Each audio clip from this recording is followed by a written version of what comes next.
It's 10 o'clock. This is Sky News at 10, our top story. Harrowing testimony at the Southport attack inquiry as parents say their children fought like hell to escape. Hamas confirms it will release 10 hostages as part of a proposed Gaza ceasefire, but warns of continuing obstacles to a deal.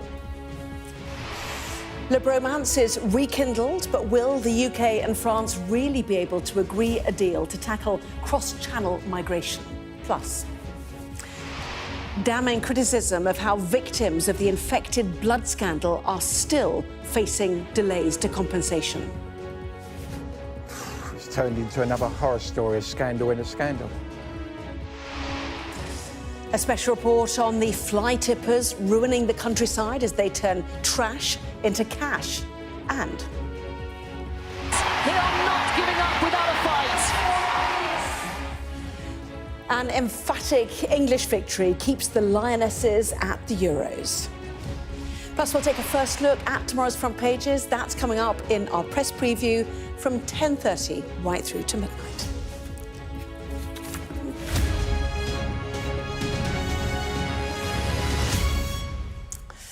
Hello there, good evening. We begin with the harrowing and at times heartbreaking testimony given today by families affected by the Southport terror attack. The mother of a young girl who survived the ordeal told an inquiry of how her daughter had fought like hell to escape. Other parents described the life-changing physical and emotional scars that their children now bear. Axel Rudakabana murdered 3 girls and attempted to kill 10 other people, including 8 children, in July of last year. A warning that this report from our chief North of England correspondent Greg Mylan contains distressing details.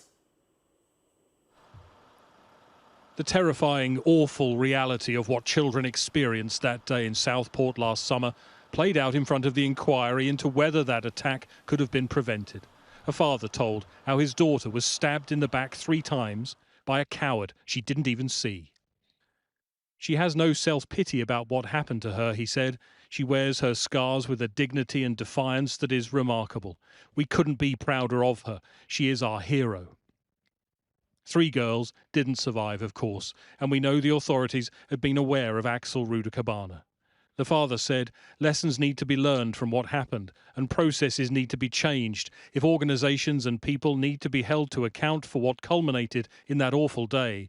Then we trust that this inquiry team will do that.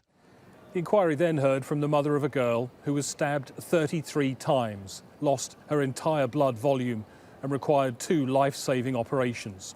She struggles to understand how she survived, she says. She's grieving for children she didn't know before. She described seeing the CCTV footage of her daughter being pulled back into the studio by the attacker to be stabbed 20 more times before she escaped for a second time. She's much more than that moment on CCTV, she said. It carries her courage and determination to survive. She fought like hell to get herself out of that building twice, she said. Most painful of all is that those children had to fight for their own lives. She tries to understand how someone could do this to children. It's been a living nightmare to support her through her thoughts and feelings of the person that did this. Some days she's able to hold so much empathy and space for what he perhaps was feeling or went through, what his life may have been like to do this. Did he have friends? Were people not kind to him, she asks me, confused. Could he not talk to his parents if he had big feelings? Why did no one help him? How did he get the knife? Did his parents know? Why didn't he get stopped? It is the key question in this inquiry. It will hear from more families when it resumes in September. Greg Mylan, Sky News, Liverpool. Hamas has confirmed tonight that it will release 10 hostages as part of a proposed Gaza ceasefire deal. But the militant group has also warned that a number of issues still need to be resolved before an agreement with Israel can be reached. President Trump said this afternoon that he believes there's a very good chance of a deal this week. But I think we have a chance this week or next week. Not definitely. There's nothing definite about war and Gaza and all of the other places that we all deal with so much. But there's a very good chance that we'll have a settlement, an agreement of some kind this week and maybe next week if not. To bring in our international correspondent, John Sparks, who's in Washington. So a statement from Hamas tonight then, John. Tell us more. Yeah, hi, Anna. Well, I mean, the US have been presenting a version of reality that we are very close to a ceasefire. It's just a matter of days. It's just a matter of a few details, but we're going to get things sorted. And I think the presence of the Israeli Prime Minister Benjamin Netanyahu, who's been in Washington this week, has only added credence to that view. With Netanyahu in Washington, Trump can put pressure on him. He can put that pressure on him personally. And Netanyahu owes Trump, right? Trump sent those high-tech bombers, B-2 bombers, to aid Israel in its attack on Iran's nuclear facilities. But there are clearly some very difficult issues here to solve. It's being reported here that a Qatari interlocutor is working, who's going between both sides in this issue. He went to the White House last night, spoke to the Americans, spoke to the Israelis. They were talking about where Israel would be prepared to withdraw to in case of a ceasefire within the Gaza Strip. Those meetings have been reported to be tense and difficult. And eventually the Israelis came back with a new map showing a wider area that they were prepared to withdraw to. Again, we thought, right, there's some momentum. And then today we heard Donald Trump talking about maybe a ceasefire deal will be announced this week, maybe next week. But you know what? The whole thing is quite difficult. Then we've got the statement from Hamas that's been released this evening. And I'll just read a little bit of it to you. The statement reads, in its keenness to succeed in the ongoing efforts, the movement, that's Hamas, has shown the necessary flexibility and agreed to release 10 prisoners. 10 prisoners. That is significant. That's up from 8 prisoners or Israeli hostages that they initially offered. Keeps going. The key points remain under negotiation. Foremost among them, the flow of aid, the withdrawal of the occupation from the territories of the Gaza Strip, a reference to the Israeli military, and the provision of real guarantees for a permanent ceasefire.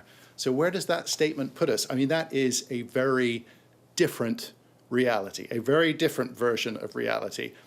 From reading that, it sounds like there's a whole lot more talking to do, very difficult questions to be settled. I think with Netanyahu in Washington, the Americans would love to have something to announce, but I'm not sure they're going to get it, not this week. Very interesting. John, thank you. Now, Le Bromance may have been in the air today as the French president continued his state visit to the UK, but it's far from clear if he will agree a new deal with the Prime Minister over cross-channel migrants. Emmanuel Macron and Sir Keir Starmer embraced as they reaffirmed their partnership, but they've yet to get down to the negotiations on how to stop the boats. Our political correspondent, Rob Powell, has more. Eager for images of a firm friendship, but this visit about more than the usual photo call. In the British Museum, history all around, but the battles of the past now long forgotten. In this new world, our alliances are, in my view, more important than ever. The strength and solidarity of countries that share the same values, the same aims, the same hope for the future. The French president pulling the UK close. We are totally committed to this work in common, hand in hand, to be sure that the United Kingdom and France will put their energy to build, let's say, a better place, a better world. Back in Downing Street, some pomp, but policy too. Will you do a deal on migration, Mr. President? Sir Keir Starmer could really do with some progress on illegal migration during this state visit, given small boat crossings are at record highs. But there's plenty of politics on the French side too, with Emmanuel Macron wanting the UK to do more to tackle some of the pull factors that bring migrants to the French coast in the first place. So beyond the wide smiles and warm words, I feel this relationship is as strong as it's ever been between our countries. Discussions on a one-in, one-out migrant returns deal appear more fraught, the French president balancing this relationship with his other EU commitments. What I think the Spanish and the Italians and others are saying to the French is, don't forget, this is not simply a matter between you and the UK. There's a wider European bunch of issues here, which are regularly discussed, of course, within the EU and between individual countries. More likely is an announcement on new police tactics that would mean French officers intercepting overloaded boats while they're in shallow water, like this one filmed to the south of Calais last week. But Emmanuel Macron knows his opposite number wants more. The Prime Minister trying to squeeze political benefit from this personal relationship. Rob Powell, Sky News in Westminster.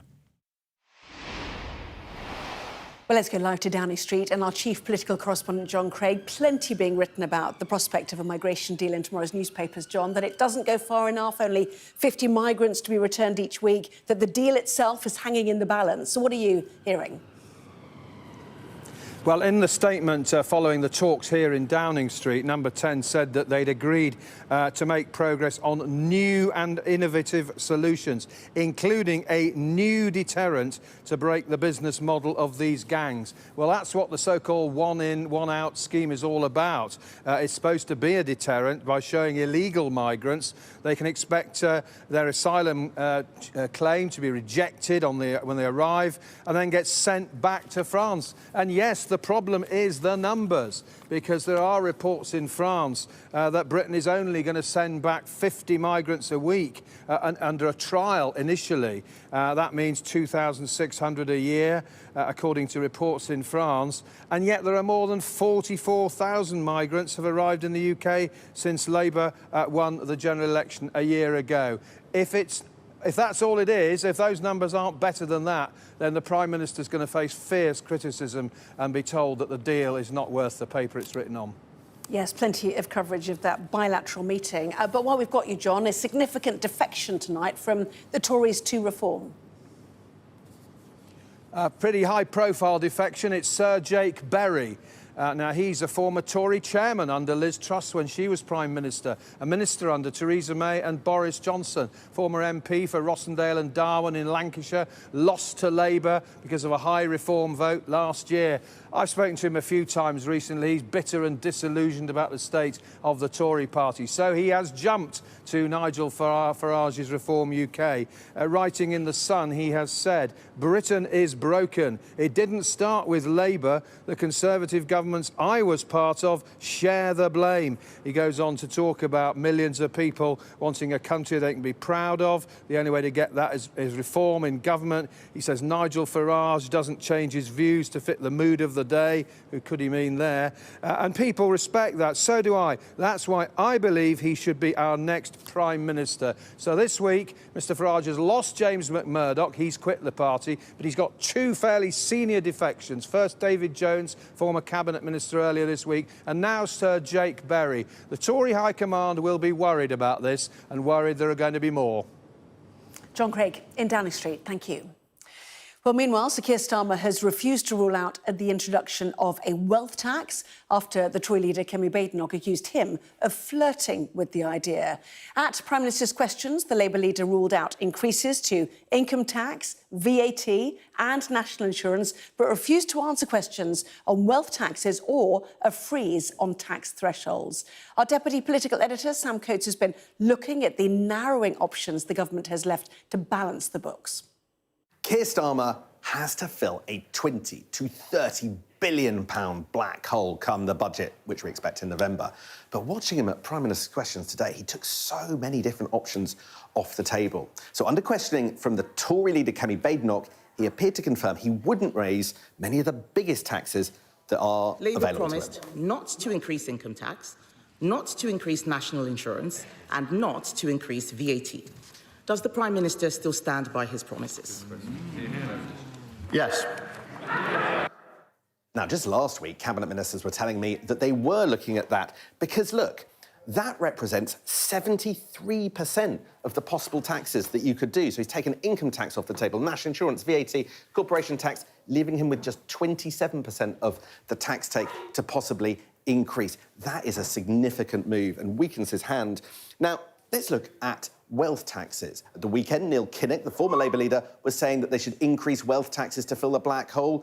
Now, under questioning from the Green Party co-leader, Keir Starmer didn't sound keen. Growing numbers of people are joining calls for a wealth tax on the super-rich. So will the Prime Minister stand by his promise that those with the broadest shoulders should carry the largest burden. Mr. Speaker, we can't just tax our way to growth. We need to ensure that we put in place the necessary measures. We're putting in place planning reforms, Mr. Speaker, to drive growth. He voted against it and they voted against it. So he didn't definitively rule it out, but he doesn't sound keen.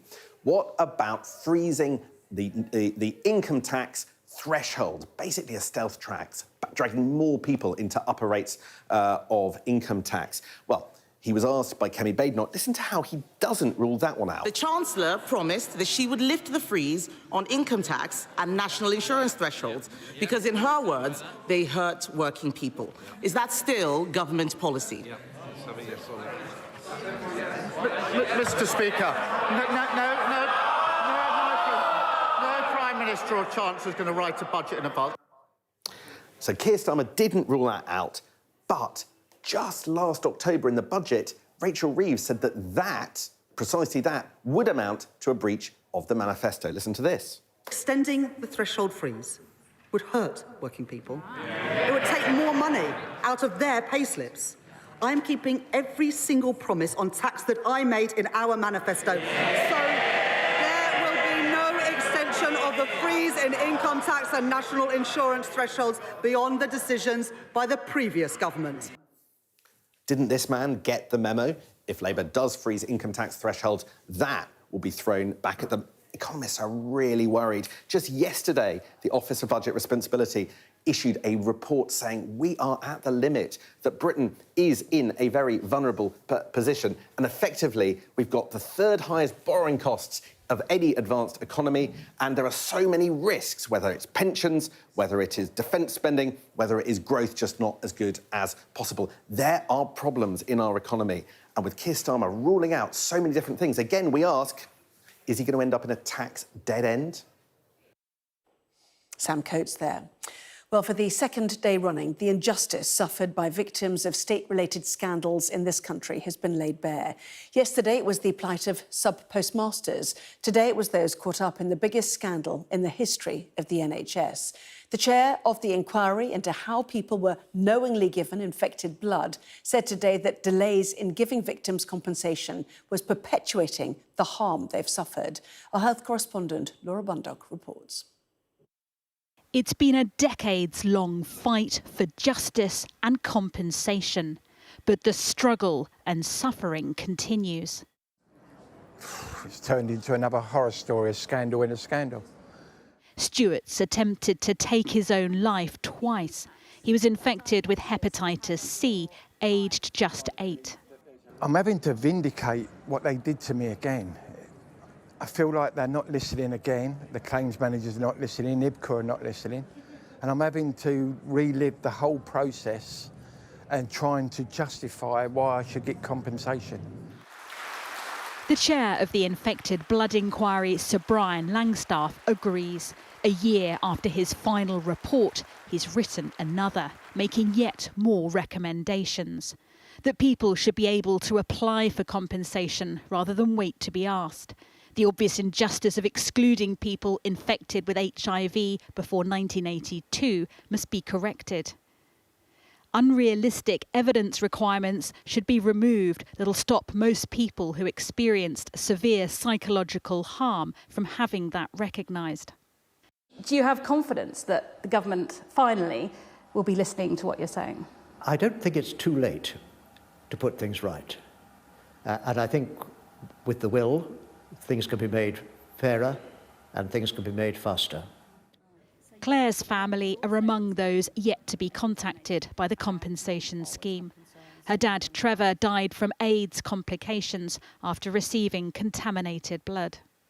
It's vitally important that my mum, now in her senior year, she's 71, she does have multiple health issues, that the government recognise that these people have waited too long. There's still 3,000 people who have not received any interim compensation whatsoever. We've not had a penny, we've had no acknowledgement of our suffering. The inquiry says while the government's apologised for the infected blood scandal, that apology will only be meaningful if those infected and affected are properly listened to and if ministers act on the mistakes they've made so far. A government spokesperson told Sky News this additional report reflects the unprecedented nature of the infected blood scandal and the thoroughness of the inquiry's investigation. Over £300 million has been paid to victims since the compensation scheme opened last October, and we're taking action to enable a quicker compensation process. It mirrors the post office scandal. For the second time in consecutive days, the government's been told to act urgently to compensate. And once again, victims left feeling unheard and overlooked. Laura Bundock, Sky News. Criminal gangs are cashing in on the countryside, dumping rubbish and leaving farmers with hefty clean-up bills. In the latest in a series of reports, Sky News has uncovered a group allegedly making money from what is becoming an escalating problem. Our correspondent Rachel Venables went to track them down. In farmers' fields all over the country, organised fly tipping is destroying our environment and costing us billions. My first line of defence, which were these gates, as you can see, they've been bent and broken. The steel gates and concrete bollards which surround this one farm in Berkshire can't keep the criminals out. Yeah, it's the bane of our life, really. Fly tipping, blocking up and unblocking the entrances. Constant battle. It's costing the farmer tens of thousands of pounds every year. We've had it on locations where organised gangs have actually broken into locations, put their own security man there and had fly tipping in from out of London. They filled the warehouses up to the eaves with contaminated waste. Waste criminals will be paid to remove rubbish, but instead of taking it to the tip or landfill, which costs money, they dump it for huge profit in places like this. We're in Hartwood Forest, just north of St Albans, a normally beautiful public space. But overnight, someone or a group broke in through the gates here and dumped lorry load after lorry load after lorry load after lorry load of rubbish and rubble. And they drove off, leaving it in this state. We're on the hunt for the people responsible. And while looking for evidence, we find a huge amount of personal information telling us where this waste has come from. That's the bags, which I believe is ours. Builder Charlie, not his real name, paid two men with a van £300 to remove waste from a recent project. Do you feel cheated? I do, yeah. With evidence from multiple customers, Sky News' data and forensics unit were able to track down a group of waste carriers working together. Videos they posted on TikTok show them clearing out properties, waving huge wads of cash at the camera. One such clip appears to show them shovelling debris into what looks like an abandoned warehouse, another more clearly on the side of a country road. We tracked one of them down to a housing estate in London. And we believe that waste that you've been paid to remove has been dumped illegally in the countryside. But I don't do rubbish removals. Have you ever fly tipped? Have you ever made money from fly tipping? No, I don't do rubbish removals. He denied all knowledge of the dumping. Waste crime is a huge and growing problem, but enforcement is patchy and the legal punishments often lacking. Every time waste is illegally dumped, someone has to pay to clean it up, knowing that before long, it'll happen all over again. This is a national battle, one that we're all losing. Rachel Venables, Sky News in Hertfordshire. Well, St Albans District and City Council told us it will not hesitate to prosecute or fine offenders once it has the necessary evidence, and that it has been taking robust action against fly tipping for years. Now, resident doctors, previously referred to as junior doctors, are set to walk out for 5 days later this month as part of a dispute over pay. The strikes will begin on the 25th of July. Resident doctors in England and Wales have been awarded a 5.4% salary increase, but the union said that does not compensate for historical pay freezes. The Metropolitan Police has written to alleged victims of Harrods boss Mohammed Al Fayed to apologise for the distress they've suffered. The force also confirmed that it plans to send a video statement to the victims to answer questions about the investigation into 40 allegations, including rape and sexual assault. The allegations relate to Mr Al-Fayed, who died in 2023, aged 94, as well as others who may have enabled his abuse. Christian Horner has been sacked as team principal by the F1 team Red Bull. Last year, he was cleared after being accused of controlling behaviour by a female member of staff at the team. Red Bull said Christian Horner was instrumental in establishing the team as one of the most successful in Formula One. But Red Bull have been facing a difficult season so far, with the two McLaren drivers dominating on the track. Now, England women have convincingly beaten the Netherlands to keep their Euros hopes alive. The Lionesses took a commanding lead in the must-win tie, and it ended up being a thumping 4-0 victory. But meanwhile, Wales have lost 4-1 to France, putting the team on the brink of exiting the competition. Our sports correspondent Rob Harris has the latest. They arrived at the Euros as champions and finally looked like champions again. England dominating the Dutch to the delight of fans. No hangover from the France defeat, pleasing the royal support in Zurich. And it was a majestic opener from Lauren James, a thunderbolt of a strike. A second would ease anxiety, and it came just before half-time, fine finishing from Georgia Stanway. The second half began with VAR frustration for Alessia Russo. But there was no disputing James's second on the hour, and Ella Toone sealed a stylish 4-0 win. A third assist from Alessia Russo. We definitely put on a performance today that we were all proud of, but that we want to continue with as well. First half, the Dutch were at it, but we did that because we were so positive, we were sharp on the ball, we were winning it back high up the pitch, and I think that's a true reflection of this England team today. Everything that was wrong with the performance against France the other night was corrected. Then so sloppy, now so sublime. England completely dominating the Dutch. Amazing. It was my first England game from the women's and it's perfect. Oh, God, did I enjoy it. Absolutely marvellous. Really, really good. I love the atmosphere. It was so fun. Amazing. Absolutely fantastic. Can't wait for the next one now. England! England! But they still need a result on Sunday to reach the quarter-finals against a Wales side with only pride to play for. But after a losing start to the Dutch, the Welsh did briefly stun France. After conceding early, Jess Fishlock equalised, the first ever goal for Wales at a women's tournament. France, though, recovered for a victory that knocked out Wales. But so much more is expected of England. The Lionesses' swagger is back, and their title defence is back on track.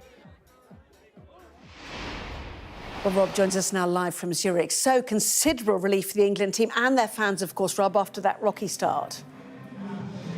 Yes, there'd been so much tension in the camp that Serena Wiegman, the Lionesses manager, said she'd been feeling. Her role was to try to ease things, make sure the team relaxed, and they showed on the pitch just how they could have some fun and enjoy themselves by beating the Netherlands so convincingly. So much was at stake with this match. An early elimination would be potentially problematic in terms of the wider growth of the Women's Super League, just when it needs another boost. But now they can think about advancing if it seems they have to beat Wales on Sunday. Now, there is still technical chance Wales could find a way through, but they'd have to win at least 9-0 against England and hope other things go their way, which, unfortunately for them, seems quite improbable. Rob, I know your coverage continues. Thank you very much indeed. Well, that was Sky News at 10. Coming up, we will take a first look at tomorrow's newspapers in the press preview, joined tonight by the political commentator, Adam Bolton, and the Daily Mirror columnist, Kevin Maguire. Welcome to both of you. And among the stories we'll be discussing, this on the front page of The Sun, its headline, a kick in the goals. We will have that and plenty more when we come back.